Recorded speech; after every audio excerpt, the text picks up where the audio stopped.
হতাম। তো যাক, এবার আমাদের সম্মুখে প্রতিবন্ধী মাওলানা মনিরুদ্দিন সাহেব এসেছেন, তিনি বক্তব্য রাখবেন। আপনারা ধৈর্য সহকারে সকলেই শুনেন। আসসালামু আলাইকুম ওয়া রাহমাতুল্লাহ। আমার ভাইরা, আপনারা কেউ কথা বলবেন না। এই স্ট্যান্ড গুলো একটু নিচু করো আর মুখটা একটু ছেড়ে দাও বাস। আচ্ছা ভাই, আপনারা সবাই কথা বলবেন না, সবাই কথা বলবেন না।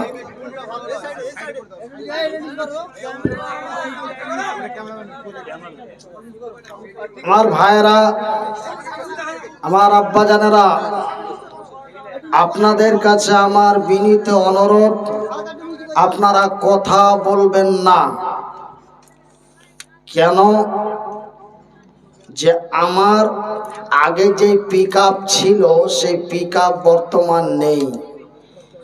যে আমি আপনাদের চমক দিয়ে ধমক দিয়ে ঠিকঠাক জায়গায় আপনাদের আওয়াজটাকে ডাউন করে আমার আওয়াজটাকে উচ্চ করব, এই শক্তিটা নাই। সেহেতু আপনারা কথা বলা বলি করলে, উঠাউঠি করলে আমার কথা বলা অত্যন্ত অসুবিধা হয়ে যাবে। এই জন্য আপনাদের বলি, আপনারা একটু আওয়াজটা বন্ধ করে সামনের দিকে এগিয়ে এগিয়ে এসে বসুন। কথাগুলি কোরআন হাদিসের বলার চেষ্টা করব এবং বলবো। ভালো লাগলে শুনবেন, না লাগলে আস্তে আস্তে করে উঠে চলে যাবেন। কিন্তু যে শুনবে তাকে অসুবিধা করবেন না। আপনাকে ভালো লাগে না, আপনি আস্তে করে উঠে চলে যান। কিন্তু আপনার পাশে যে একজন বসে শুনছে তাকে ডিস্টার্ব দিবেন না, এই অনুরোধ রাখি। নাম্বার 2, আমার মাইকম্যান ভাই, আমার কাছে আমি আপনাকে বলি যে আমার পিকআপ ডাউন, আমি জোর পিকআপ দিতে পারবো না এবং জোর পিকআপ দিতেও আমাকে নিষেধ আছে। সেহেতু ভাই তোমার পিকআপটা একটু বাড়িয়ে দাও, তোমার মাইকের পিকআপটা একটু বাড়িয়ে দাও।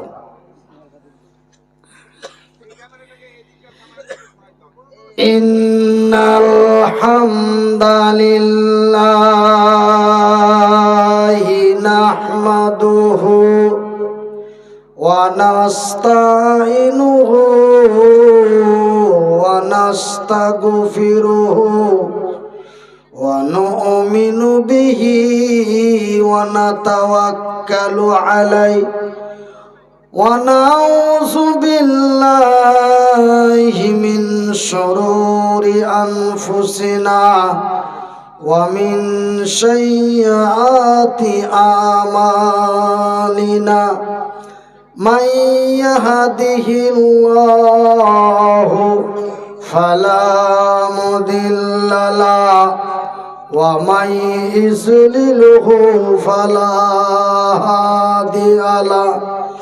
ওয়া নাশহাদু আন লা ইলাহা ইল্লাল্লাহু ওয়া নাশহাদু আন্না মুহাম্মাদান আবদুহু ওয়া রাসূলুহু। আম্মা বা'দ, আউযু বিল্লাহি মিনাশ শাইতানির রাজীম। বিসমিল্লাহির রহমানির রহিম।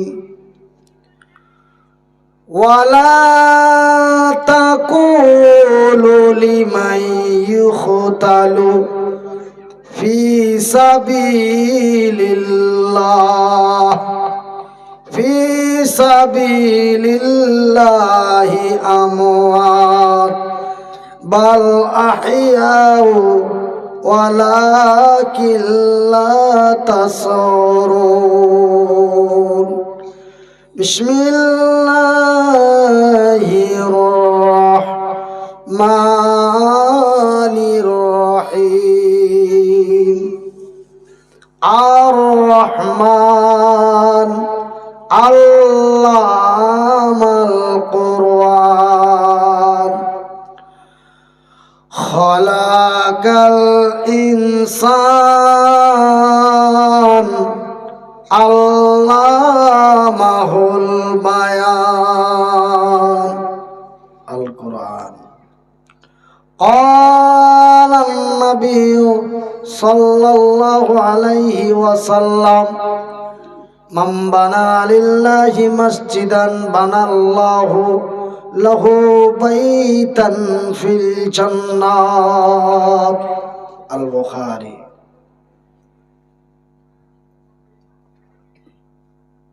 ওই আল্লাহ সারা নাই গো আল্লাহ, ওই আল্লাহ ছাড়া নাই গো আল্লাহ, বলে কোরআন ইল্লাল্লাহ লা ইলাহা ইল্লাল্লাহ।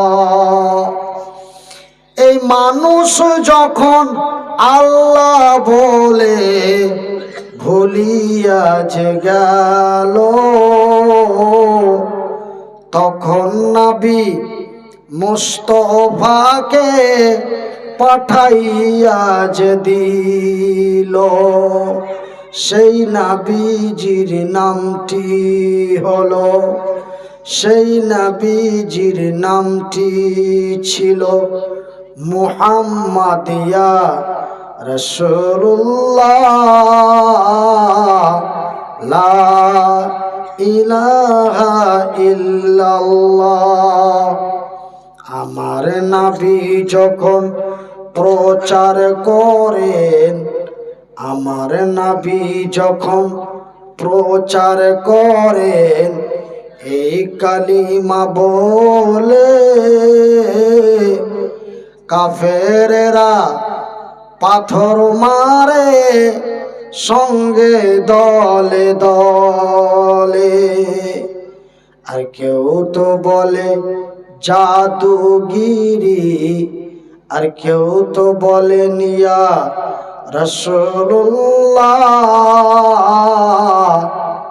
লা ইলাহা ইল্লাল্লাহ লা ইলাহা ইল্লাল্লাহ। এই কালিমার উচ্চারণে, এই কালিমার প্রচারণে সারা বাংলা উজালা। নারে তাকবীর। এই কালিমার উচ্চারণে সারা ভারত উজালা। লিল্লাহি তাকবীর। এই কালিমার প্রচারণে এই মাহফিল উজালা। আর এই কালিমার উচ্চারণে সারা বিশ্ব উজালা। লা ইলাহা ইল্লাল্লাহ লা ইলাহা ইল্লাল্লাহ। সম্মানিত আজকের সভার সভাপতি, আগত উলামায়ে ইকরাম,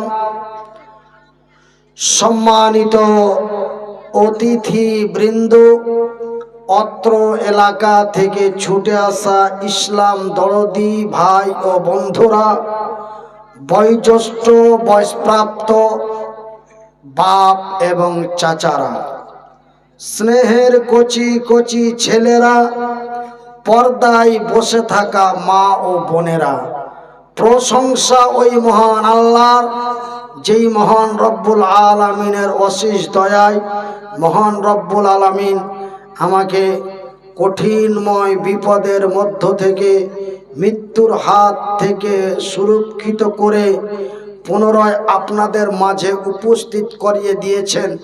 তাই তার শুকরিয়া আদায় করে বলি আলহামদুলিল্লাহ। তারপরে পরেই আমাদের ধর্মের গুরু, ধর্মের নেতা, দো জাহানের নবী, নবী মুহাম্মদুর রাসূলুল্লাহ, বলুন সাল্লাল্লাহু আলাইহি ওয়াসাল্লাম। আমার সম্মানিত শ্রোতা মণ্ডলী ও আমার শিক্ষিতা মা ও বোনেরা, আপনাদের এই মুর্শিদাবাদ জেলার অন্তর্গত সাগরদিঘি থানার অন্তর্গত ঝলসা গ্রামের মসজিদের উন্নতি কল্পের একটি জালসায় মহান আল্লাহ আমাকে উপস্থিত করেছেন, তাই পুনরায় তার শুকরিয়া আদায় করে বলি আলহামদুলিল্লাহ। আমার ভাইয়েরা, আপনাদের সাগরদিঘি থানায় আমি অনেক প্রোগ্রাম করেছি।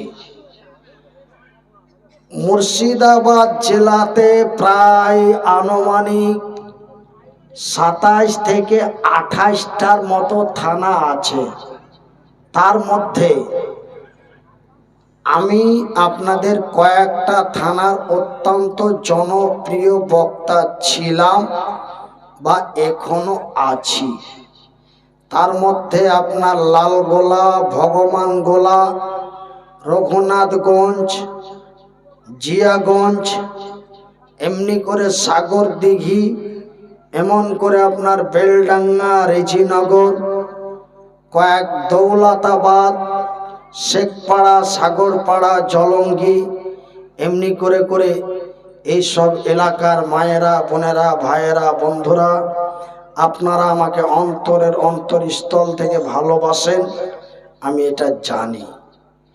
এবং আপনাদেরই এই এলাকার দুইজন সুনামধন্য বক্তা এবং আপনাদেরই সুসন্তান একজন আমার পূর্বে বক্তব্য দিয়ে গেছেন প্রায় 2 ঘন্টার প্লাস। তারপরে আরো একজন সুনামধন্য বক্তা আপনাদের এখান থেকে প্রায় 1 কিলোমিটার কাছাকাছি, গ্রামের নামটা হচ্ছে যুগড়। তার পূর্বে যিনার নাম বললাম, মাওলানা আব্দুল হাদির সন্তান মাওলানা আব্দুল আউয়াল সাহেব হলদি। এই দুইজন ভাই ওনারা আমাকে অত্যন্ত ভালোবাসেন এবং আপন বন্ধুজনের মতো। তারপরে আপনাদেরই এই গ্রামেরই একজন সুনামধন্য বক্তা আজকে ফোন করে খুব আফসোস করলেন যে মনিরুদ্দিন ভাই, আপনি মৃত্যুর হাত থেকে বেঁচে আবার এসেছেন, কিন্তু দুর্ভাগ্য যে আমি আজকে আপনার সাথে আমার দেখা হলো না। নাম হলো মাওলানা আব্দুল খালেক সাহেব। আপনাদের বলছে, ভাই আপনি আমার বাড়ির দরওয়াজায় জালসা করবেন, কিন্তু আমি আজকে থাকতে পেলাম না, আমি চলে গেলাম অন্য এক জায়গায়, আমার জালসা আছে। যাই বা হোক, আমার এই ভাইয়ের সম্মানের খাতিরে আপনাদের এই প্রোগ্রামের দাওয়াত বেশ কয়েক মাস পূর্বেই দেওয়া হয়েছে।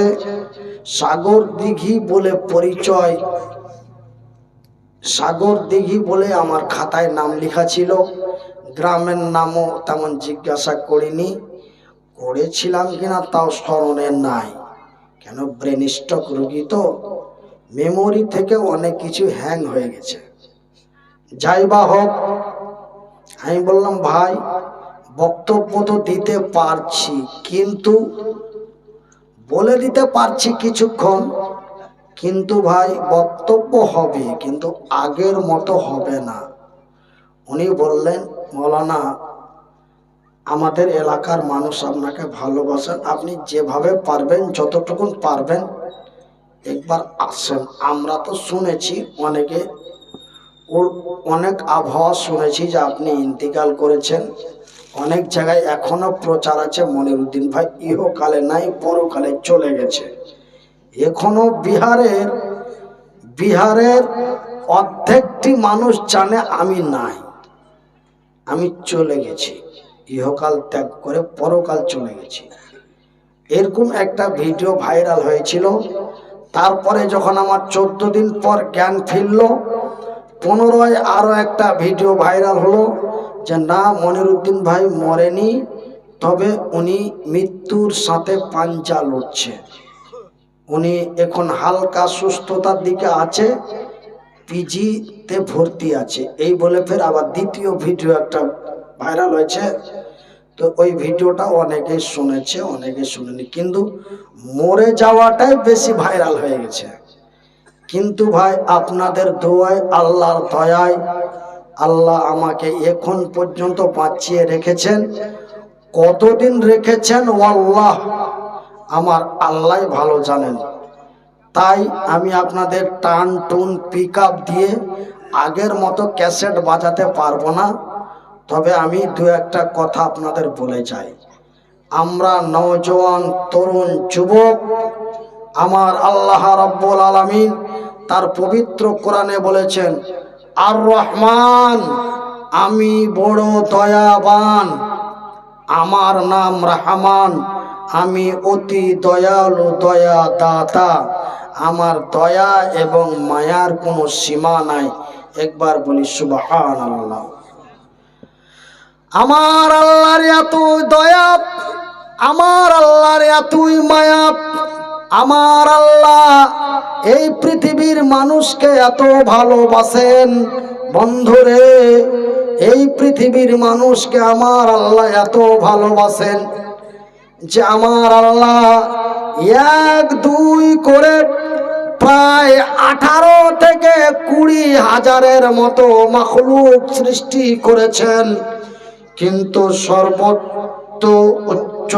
সর্বোচ্চ উত্তম করে আশরাফুল মখলুক করে হুদাল লিন্নাস করে অতি সুন্দর এবং অতি সুন্দরী করে এই পৃথিবীর মখলুককে তথা আমাদেরকে তৈরি করেছেন, বলি আলহামদুলিল্লাহ। শুধু তাই নয় আমার ভাইরা, আমার আল্লাহ তার আকাশের উপর থেকে তার জমিনের নিচে পর্যন্ত আমার আল্লাহ যাহা কিছু সৃষ্টি করেছেন, যাহা কিছু তৈরি করেছেন, সোনা থেকে নিয়ে চাঁদি পর্যন্ত, হীরা থেকে নিয়ে মণি পর্যন্ত, গাধা থেকে নিয়ে ঘোড়া পর্যন্ত, কুত্তা থেকে নিয়ে বিড়াল পর্যন্ত যত কিছু জিনিস আমার আল্লাহ সৃষ্টি করেছেন এই পৃথিবীর মানুষের নিয়ামত হিসাবে তৈরি করেছেন। একবার জোরে বলি নারে তাকবীর। আমার ভাইরা, ঘোড়ার পিঠে মানুষ চড়ে না মানুষের পিঠে ঘোড়া চড়ে? কথা বলেন। তবে ঘোড়া কার জন্য বানা হলো? মানুষের জন্য। আচ্ছা, সোনার গয়না, সোনার গয়না মানুষ পরে না মুরগি পরে? তবে সোনা তৈরি করা হয়েছে মানুষের জন্য। তবে একটাই কথা শেষ, যে আমার আল্লাহ তার আকাশের উপর থেকে জমিনের নিচে পর্যন্ত তিনি যত কিছু সৃষ্টি করেছেন এই পৃথিবীর মানুষের উপভোগ করার জন্য, এই পৃথিবীর মানুষের জন্য তৈরি করেছেন, বলি আলহামদুলিল্লাহ। শুধু তাই নয়, এই পৃথিবীর সুন্দরী সুন্দরী নারীগুলিকে তৈরি করা হয়েছে কোনো কুকুর, ছাগল, বিড়াল, শৃগালের জন্য নয়। এই পৃথিবীর নারী জাতিকে তৈরি করা হয়েছে এই পৃথিবীর মানুষের তথা আমাদের জন্য, এই পৃথিবীর মানুষের জন্য। আমার ভাইয়েরা, আমার আব্বা জানেরা, আমার শিক্ষিত শিক্ষিতা মা ও বোনেরা, শুধু তাই নয়, এই পৃথিবীর মাটিতে আইস আরাম উপভোগ করার পরে আমার আল্লাহ এই পৃথিবী থেকে আপনাকে আমাকে বিদায় করে নেবে। এটা আমার চিরস্থায়ী জীবন নয়, এটা আমার চিরস্থায়ী জীবন নয়, এই যে সামনে যে বাড়িটা আছে এটা আমরা মনে করি বাড়ি। কেউ যদি বলে ভাই আপনার বাড়ি কোথায়, তা আমরা বলি আমার বাড়ি সাগরদিঘি। সাগরদিঘি কোন জায়গা? না তো জুগড় বা আপনার ঝলসা। কিন্তু এটা আপনার আমার বাড়ি নয়, এটা বলা হয়েছে বাস স্থান। কোন স্থান? কোন স্থান ভাই? বাস স্থান। একজন মানুষ, একজন যাত্রী বাস ধরার জন্য স্থানে যায়, সেটা হলো আপনার ওই হাই রোডে অপেক্ষা করে কতক্ষণ পর্যন্ত? যতক্ষণ বাসটি তার স্থানে না আসে ততক্ষণ পর্যন্ত। বাস এসে গেলেই আমাদের চলে যেতে হয়। কোন জায়গা? নিরাপত্তা এক জায়গা। তবে ভাইজান এটা আমার নিরাপত্তা জায়গা নয়, এই পৃথিবী আমার নিরাপত্তা জায়গা নয়। আমি এখানে বক্তব্য রাখি, আমার মনের মধ্যে অনেক কিছু বলে, কথা বলতে বলতে কে জানি হয়তো কোন কথা বলে দেব, আমি হয়তো মানুষের কাছে বেজ্জতি হব, বা আমি কথা বলতে বলতে হয়তো মেজাজ নিয়ে কোন কথা বলে দেব, পিছন থেকে আমাকে কেউ মেরে দিতে পারে। এটা এই জায়গা আমার নিরাপত্তা নয়। কিন্তু নিরাপত্তা জায়গা আমার হচ্ছে পরকাল। এই ইহকালটা হচ্ছে আমার আপনার বাস স্থান। মানে অল্প ক্ষণের জন্য, অল্প কিছুক্ষণের জন্য, তারপরে আপনাকে আমাকে চলে যেতে হবে। চলে যাওয়ার পরে দুটো জায়গা আছে। কটা জায়গা আছে? দুটো। এই পৃথিবীতেও দুটো জায়গা আছে, একটা হলো নাই, একটা হলো অন্যায়, একটা হলো ভালো, একটা হলো মন্দ, একটা হলো শান্তি আর একটা হলো অশান্তি। ভাই কথা ঠিক কিনা? একটু করেন। কথা বলতে যদি কষ্ট হয় আর মনে যদি হিংসা হয়, মনিরুদ্দিন ভাই আপনাকে বলার জন্য নিয়ে এসেছি, আপনি বলেন আমরা কেন বলবো বা আমাদেরকে কেন বলাবেন। এরকম যদি মনে হিংসা হয় একটু এরকম করবেন, আর না হলে এরকম করবেন। ঠিক হলে করবেন, আর ঠিক না হলে এরকম করবেন। দুটোর মধ্যে একটা। আমার ভাইয়েরা, আমার আব্বা জানারা, ঠিক এই দুনিয়াতে যেমন একটা শান্তি একটা অশান্তি, ঠিক এই পৃথিবী থেকে চলে যাওয়ার পরেও সেখানেও আপনার জন্য দুইটা জায়গা, একটা হলো জান্নাত আর অপরটি জাহান্নাম। একটা হলো শান্তির জায়গা, একটা অশান্তির জায়গা। একটার নাম হলো জান্নাত আর একটির নাম হলো জাহান্নাম। আমার ভাইয়েরা, আমার বন্ধুরা, এই পৃথিবীর মাটিতে আমার আল্লাহ যেমন সমস্ত কিছু তৈরি করেছেন এই পৃথিবীর মানুষের উপভোগ করার জন্য, ঠিক জান্নাতের ভিতরে লক্ষ লক্ষ কোটি কোটি নিয়ামত আছে। সেই নিয়ামতগুলি উপভোগ করার জন্য এই পৃথিবীর মানুষ ছাড়া এবং জিন ছাড়া অন্য কোনো ব্যক্তির জন্য আমার আল্লাহ জান্নাত তৈরি করেননি। আপনারা যদি বিশ্বাস না করেন, আমার চাইতে যারা বড় বড় উলামায়ে ইকরাম, আলেমে মুহাদ্দিসিন, যারা আরবিকে এমএসডি পিএইচডি করেছে, তাদেরকে জিজ্ঞাসা করবেন, জান্নাত কোনো গাধার জন্য বানা হয়নি, জান্নাতে কোনো গরু যাবে না, জান্নাতে কোনো শ্রীগাল যাবে না। জান্নাত তৈরি করা হয়েছে জিন এবং ইনসানের জন্য। জান্নাতে যাবে জিন এবং ইনসান। তবে ভাইজান, ইনসান মানে আমরা আর জিন মানে আমরা নাম শুনেছি, অনেকেই দেখেছি, অনেকেই দেখেন নাই। তবে ভাইজান, আমাদের মধ্যে যেমন বিভিন্ন কোয়ালিটি আছে, ওদের মধ্যেও বিভিন্ন কোয়ালিটি আছে। আমাদের মধ্যে যেমন জান্নাতি জাহান্নামী আছে, তাদের মধ্যেও জান্নাতি জাহান্নামী আছে। তবে ভাইজান, এরকম জান্নাতে যাওয়ার জন্য, এই জান্নাতে যাওয়ার জন্য আপনারা কারা কারা ইচ্ছুক একটু হাত তুলে দেখি ভাই, একটু হাত তুলবেন। আর জান্নাতে কারা কারা যাবেন একটু হাত তুলেন। 1 2 3 4 5 6, অনেকজন হাত নামান। আপনারা মনে মনে বলছেন মনিরুদ্দিন ভাই, আপনার ব্রেন স্ট্রোক হওয়ার পরে কি আপনার মাথা টাল হয়ে গেছে? আপনি কোন প্রশ্ন করলেন যে জান্নাতে কারা যাবেন? আরে ভাই, আমি জানি আপনারা যেটা বলতে চাইছেন তার আগেই আমার মানে এখানে তৈরি হয়ে আছে কথাটি। জান্নাতে সবাই যেতে চায়, জান্নাত সবাই যেতে চায়।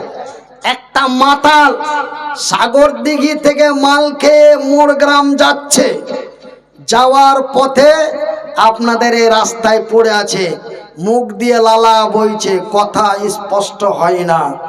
ওকে যদি আপনি একটু হোঁড়া দিয়ে বলেন, এই তোর বাড়ি কোথায়, বলে কে বা, ওই মুহূর্তে যদি ওকে বলেন জান্নাতে যাবি না জাহান্নামে যাবি, ও বলবে আমি জান্নাতে যাব। ভাইজান, একজন জেনাকারী ব্যভিচারী মহিলাকে যদি বলেন যে তুই জান্নাতে যাবি না জাহান্নামে যাবি, সে বলবে আমি জান্নাতে যাব। একটি অমুসলিম বলতে আমরা যাকে হিন্দু, ডোম, চামার, সাঁতাল, ইহুদি, খ্রিস্টান, যারা এক কথায় পার ইসলাম ধর্মের বাইরে, তাদেরকেই বলা হয় অমুসলিম।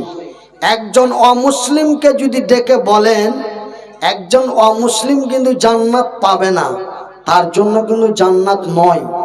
আপনি তাকে যদি বলেন, এই রেন্টু, কি বলছো? বলছো তুই জান্নাতে যাবি না জাহান্নামে যাবি? ওলা কি বলছি বা, আমি স্বর্গে যাব।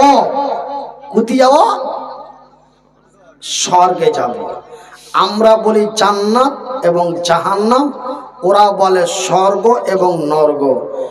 তবে আমি মনিরুদ্দিন এখানে বসে থাকছি, আর আপনারা খাতা কলম নিয়ে সারা পৃথিবী ভ্রমণ করে আসেন। এমন কোনো জাতি, ধর্ম, এমন কোনো ব্যক্তি সে বলবে না যে আমি জান্নাতে যাব না, আমার জান্নাতের দরকার নাই, আমি জান্নাতে যাব না। এরকম কোনো ব্যক্তি আছে? একটা দেখাতে পারবেন? একটা যদি দেখাতে পারেন, তবে আমি মনিরুদ্দিন আল্লাহ ব্যতীত অন্য কোনো ব্যক্তি বা অন্য কোনো বস্তুর উপরে কসম খাওয়া যায় না, যাকে আমরা সাধারণ বাংলায় বলি কিরে নাকি। আল্লাহ ব্যতীত, আল্লাহ ছাড়া, আমার শিক্ষায় যোগ্যতা দিয়ে বলছি, আল্লাহ ব্যতীত, আল্লাহ ছাড়া অন্য কোনো ব্যক্তি বা অন্য কোনো বস্তু, বস্তু মানে জিনিস, এটা একটা জিনিস, অন্য কোনো ব্যক্তি বলতে মানুষকে বোঝায় বা আর কিছু বোঝায়, আর বস্তু বলতে জিনিস বোঝায়। তো এমন কোনো বস্তু বা এমন কোনো ব্যক্তিকে সামনে রেখে কোনো কিরা বা কসম করা যায় না, হারাম বা কাবিরা গুনাহ। আমরা যেমন বলছি, এ ভাই তোকে আমি এই আমার কর্ম ছুঁয়ে বলছি আমি ইয়া করিনি, এরকম আমরা কসম খাই না?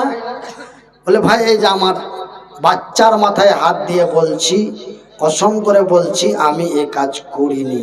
ভাই আমি এই যে খাবার নিয়ে বলছি আমি এ কাজ করিনি। এইভাবে কোনো কসম করবেন না। বেঁচে আছি কথাটা বলে গেলাম, হঠাৎ কখন দুনিয়া থেকে চলে যাব আমি এবং পৃথিবীর কেউ জানে না, জানে শুধু আমার আল্লাহ। তবে যেতে যেতে রাস্তা থেকে ফিরে এসেছি, আল্লাহ ফিরিয়ে পাঠিয়েছে। কতদিনের জন্য ফিরিয়ে পাঠিয়েছে জানি না। মায়ের পেট থেকে এসে 42 বছর খুব দাপটে খুব চাপটে চললাম। হঠাৎ করে 2022 সালের 28শে নভেম্বর 10 মিনিটের মধ্যে বিছানায় শুইয়ে দিল। এমন শোয়াইল, এমন ঘুম দিল যে 14 দিন ঘুম ভাঙলো না। কতদিন? 14 দিন। ডাক্তার, বড় বড় সার্জেনেরা আমার ঘুম ভাঙানোর জন্য 132টা ইঞ্জেকশন এবং 48টা স্যালাইন দেওয়ার পরও ঘুম ভাঙে না। ঘুম ভাঙলে সকাল, না ভাঙলে পরকাল। ঘুম ভাঙানোর চেষ্টার পর চেষ্টা করে ঘুম ভাঙে না। বাড়ির লোককে ডেকে বলল, আমার স্ত্রীকে এবং আমার আরো যারা আমার ভাগনা এবং আরো যারা ছিল আমাকে দেখাশোনার দায়িত্বে, ওদেরকে ডেকে পরিচয়গুলো, পিজির বড় সার্জন তিনি সমস্ত পরিচয় নেওয়ার পরে বলছে যে মনিরুদ্দিনের ঘুম ভাঙানো যাচ্ছে না, মনে হয় ঘুম ভাঙবে না। এই ঘুম যদি ভাঙাতে পারে একজনই পারবে, তার নাম হলো ভগবান, ঈশ্বর বা গড বা আল্লাহ বা রব। তার কাছে তোমরা প্রার্থনা করো। হিন্দু মানুষ তো, আমি জ্ঞান ফেরার পরে আমি খবরগুলো পেলাম। তো তোমরা গডের কাছে বা ঈশ্বরের কাছে, আল্লাহর কাছে তোমরা প্রার্থনা করো, যদি উপরওয়ালা তার ঘুম ভাঙায় তবে ঘুম ভাঙবে, আর না হলে আমাদের ক্রিয়াকারাম শেষ, আমরা আর পারছি না। আমার ছেলের মা তথা আমার স্ত্রী বিভিন্ন জায়গায় যত বন্ধু ভাই ব্রাদার পরিচিত যত ব্যক্তি আমার মোবাইলে নাম্বার ছিল, বাংলাদেশ থেকে নিয়ে ভুটান পর্যন্ত, নেপাল থেকে নিয়ে আপনার মহারাষ্ট্র পর্যন্ত যত আমার বন্ধু ছিল এবং যত মোবাইল নাম্বার ছিল, প্রত্যেকটা নাম্বারে ফোন করে বলা হলো যে আপনারা একটু দোয়া করবেন, মনিরুদ্দিন ভাইয়ের আশ্বাস মনে হয় পাওয়া যায় না, আপনারা একটু দোয়া করবেন। এই বলে চতুর্দিকে আমার স্ত্রী ফোন করলো, বিভিন্ন জায়গায় আমার জন্য দোয়া হলো। একটু আগে যেমন পাকুড়ের ভাই আমার শামীম ভাই বলছিলেন আমার কথা, ঠিক গতকালকে নদিয়া ডিস্ট্রিক্টের করিমপুর থেকে একটা ডেট হলো ফেব্রুয়ারি মাসের 24 তারিখ। আমাকে বলছে ভাই আমি করিমপুর বাজার মসজিদের ইমাম, আমাদের মসজিদে মাইকে এলান হয়ে প্রায় 1,500 মানুষকে নিয়ে একসাথে 15 মিনিট আপনার জন্য দোয়া হয়েছে যে আল্লাহ তার সুস্থতা কামনা করি এবং তার তাকে হায়াতের দারাজ করো। এই বলে আমরা অনেকেই কেঁদে কেঁদে আপনার জন্য দোয়া করেছি। তাই আপনাদের দোয়ায়, আল্লাহর দয়ায় আল্লাহ আমার ঘুমটা ভাঙিয়ে দিল। 14 দিন পর আপনার ডিসেম্বর মাসের 11 তারিখ বৈকাল 4 ঘটিকায় আমার ঘুমটা ভেঙে গেল। তারপরে ওষুধ চলতে আছে, ওষুধ চলতে আছে, ট্রিটমেন্ট চলতে আছে, ট্রিটমেন্ট চলতে চলতে চলতে চলতে এই পর্যন্ত সুস্থ হতে আমার প্রায় 24 লক্ষ টাকা চলে গেছে। 24 লক্ষ টাকা খরচ করার পরে আল্লাহ এতটুকুন আমাকে ফিরিয়ে দিয়েছে, বলি আলহামদুলিল্লাহ, যে আমি আপনারাকে দেখতে পাচ্ছি এবং আস্তে আস্তে করে কিছু কথা আপনাদের কাছে বলতে পারছি। তবে ভাইজান, আমি কি কথাটা বলছিলাম যে মহান আল্লাহ এই পৃথিবীর মানুষের জন্য জান্নাত বানিয়েছেন এবং জান্নাত অতি আনন্দময় জায়গা এবং জান্নাত অতি খুশিময় জায়গা এবং ওই জান্নাতে সবাই যেতে চায়, কেউ যেতে পারে। তবে আমি মনিরুদ্দিন বলছি ভাইজান, জান্নাত মামুর বাড়ি নয়, জান্নাতে যেতে গেলে আপনাকে কিছু ত্যাগ স্বীকার করতে হবে। তবে আপনারা আজকের মাহফিলে কয়েকজন বক্তার মুখ থেকে শুনলেন সেই যুগের আজ থেকে 1400 বছর পূর্বের কিছু যুবকেরা, কিছু নওজোয়ানেরা, কিছু নওজোয়ানিরা, তাদের ভিতরে ছিল জান্নাতের লোভ। কি ছিল? জান্নাতের লোভ। একটা লোভ, প্রত্যেকের মধ্যে লোভ আছে ভাইজান। আজকে আমরা বড় দুঃখ লাগে, আজকে আমরা বড় লজ্জা লাগে, আমরা সামান্য টাকার লোভে পড়ে, কত টাকা? সামান্য টাকার লোভে পড়ে আমরা নিজের স্ত্রীকে, নিজের বোনকে, আমার বোন আপনার বোন, আমার স্ত্রী আপনার স্ত্রী আজকে ফেসবুকে ভেসে উঠেছে। কথা ঠিক কিনা বলেন? একটু বা একটু বলবেন ভাই, কথা ঠিক কিনা বলেন? আজকে আমার বোন আপনার বোন, আমার ভাবি আপনার ভাবি খালি মানে হাসি ঠাট্টা ভিডিও করছে আর ফেসবুকে ছাড়ছে। হাসি ঠাট্টা ভিডিও করছে আর ফেসবুকে ছাড়ছে। স্বামী স্ত্রী ওকে যদি বলতে যান, হ্যাঁ গো ভাই ইয়া কেন করছো, বলে আমি কি কোনো অন্য মেয়ে নিয়ে করছি, আমার স্ত্রীকে নিয়ে করছি। আরে পাগলের দল, ছাগলের বাপ, স্ত্রীটা তোর, কিন্তু তুই যে তোর স্ত্রীকে ধাক্কা মেরে মাটিতে ফেলে দিচ্ছিস আর তোর স্ত্রীর অর্ধেকটা কাপড় উঠে যাচ্ছে, এটা যে তোর ভাই, তোর ভাতিজা, তোর বড় চাচা, তোর মাঝকল চাচা দেখছে কি জি? হ্যাঁ বলে কই মা এত সুন্দর মাল ব্যবহার করছে বা কি ভাই, কথা বলেন তো? এই ভিডিওগুলো আমরা কেন করি? সামান্য টাকার লোভে পড়ে।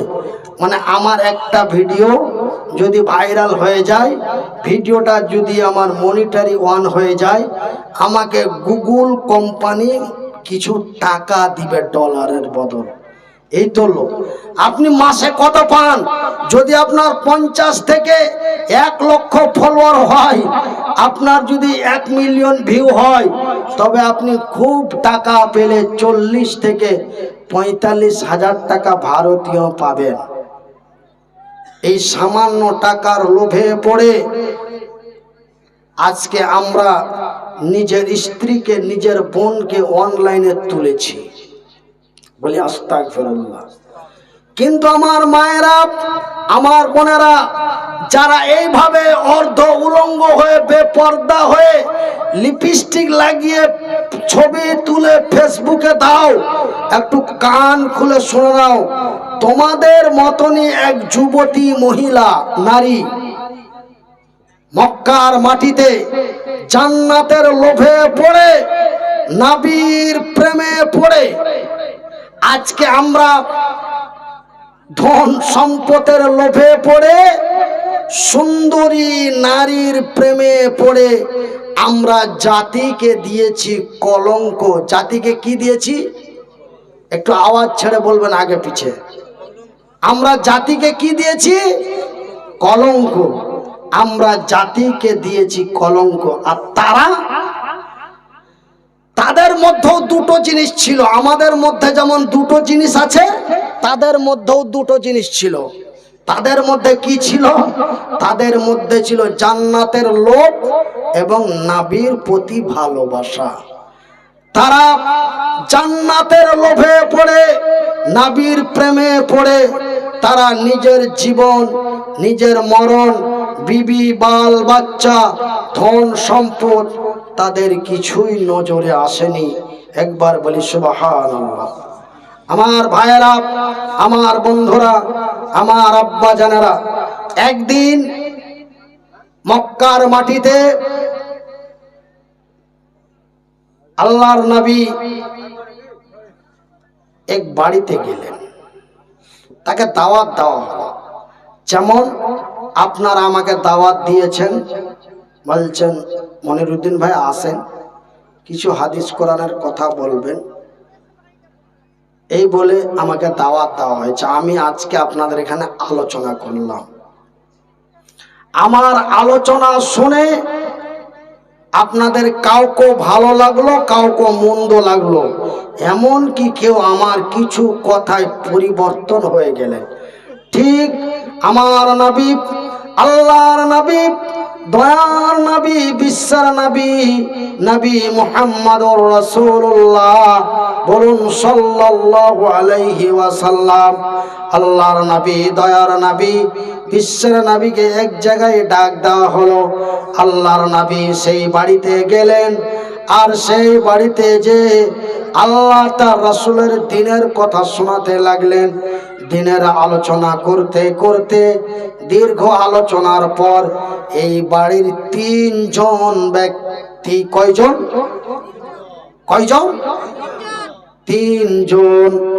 তিনজন ব্যক্তি কালেমায়ে শাহাদাত, কালেমায়ে তাইয়্যিবা পাঠ করে ঈমান এনে মুসলমান হয়ে গেল। একবার জোরে বলি নারে তাকবীর। আমার ভাইয়েরা, আমার বন্ধুরা, আজকে আমরা কেউ যদি অন্যায়ের প্রতিবাদ করে সত্যের কথা বলতে যাই, আমাদেরকে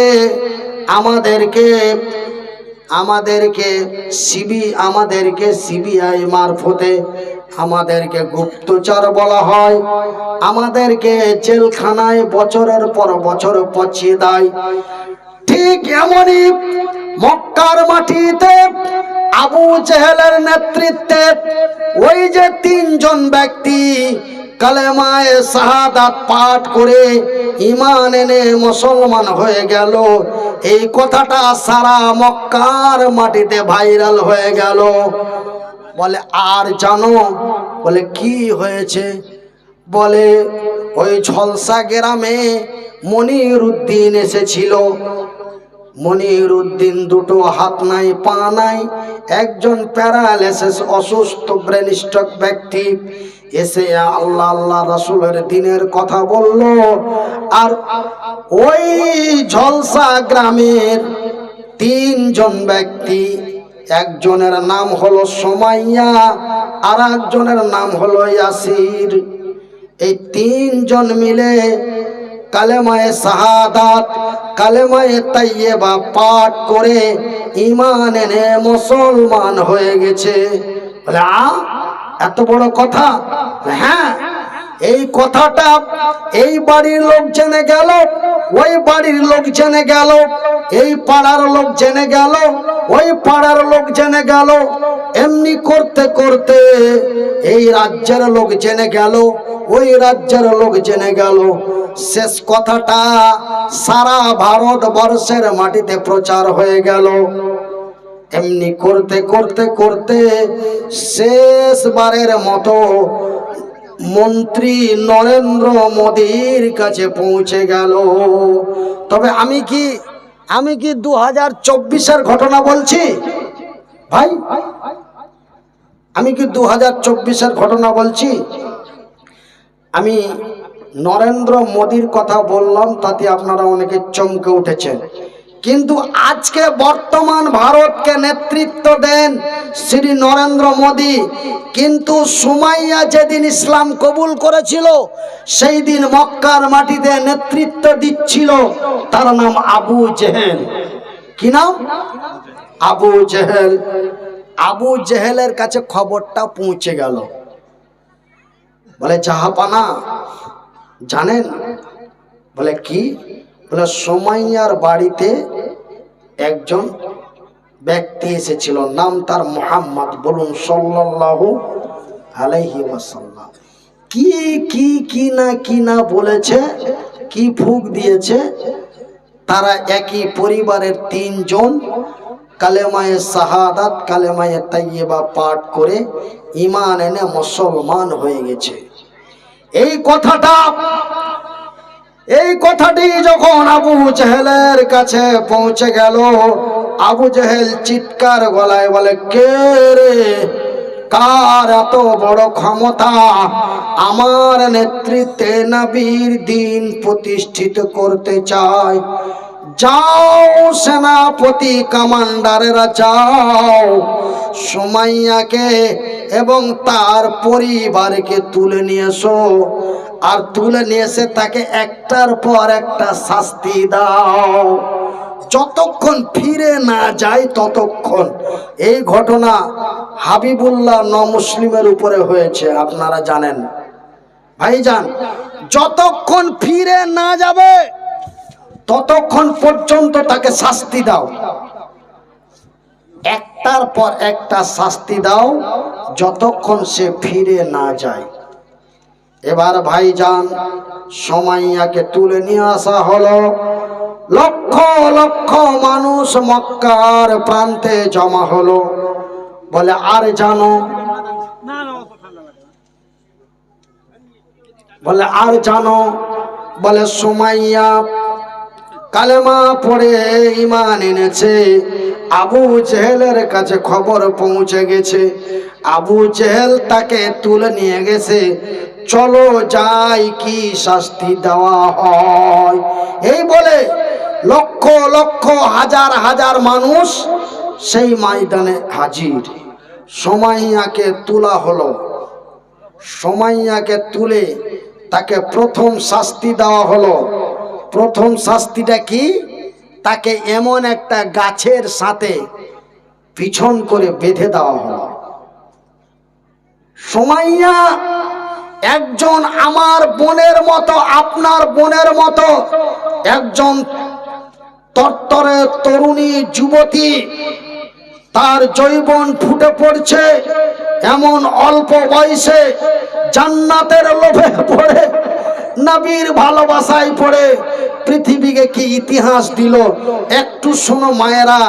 আর লজ্জা করে একটু বাড়ি দিয়ে যে পরিবর্তন হও। সুমাইয়াকে গাছের সাথে বেঁধে দেওয়া হলো। সুমাইয়াকে গাছের সাথে বেঁধে দিয়ে বলল, এখনো সময় আছে বল, এখনো সময় আছে বল। সুমাইয়া বলল, রে আল্লাহর দুশ্মনেরা, রে নবীর শত্রু আবু জেহেলের লোকেরা, আমি সুমাইয়া মক্কার মহিলা, এক আল্লাহকে বিশ্বাস করে নবী মুহাম্মদকে নবী স্বীকার করতে, যে অন্যায়ের প্রতিবাদ করতে, যে সত্যের বিজয়ের জন্য আমাকে গাছের সাথে বেঁধে দেওয়া তো দূরের কথা, আমাকে যদি পিটিয়ে শেষ করে দেওয়া হয়, আমি সুমাইয়া তবুও আর ফিরে যেতে পারি না। এই কথা যখন বলে দিল, এবার দ্বিতীয় শাস্তি সুমাইয়ার চালু হলো, তাকে উলঙ্গ করে দাও, তাকে উলঙ্গ করে দাও।